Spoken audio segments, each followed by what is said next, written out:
ये निकलवानी है, रोना नहीं है बेटे, इंशाल्लाह निकल जाएगी मेरे बेटे की, ये बिल्कुल नहीं रोना आपने, ठीक है?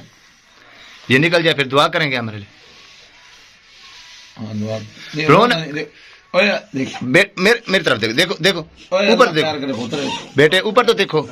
रोना रोना ये कल निकलवा दूं, आज तो संडे है, छुट्टी है, कल निकलवा दें? हाँ जी, बस इंशाल्लाह कल ये निकल जाएगी, ठीक है? ये नाली इंशाल्लाह अल्लाह के हुक्म से कल हम जाएंगे मुल्तान। तो अभी मैं अपने बेटे को कुछ खर्चा देता हूँ, ये अपने पास रखो, ये लो, ये रखो, आपने चीज़ ही लेनी है। ये कितने हैं बेटा?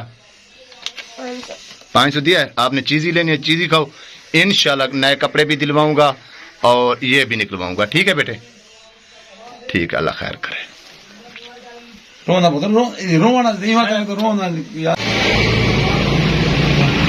अस्सलाम वालेकुम बेटा, ये क्यों कर रहा है तू काम? क्या निकलवाना है? ये क्या करना है आपने? नाली निकलवानी है, इसलिए काम कर रहा है।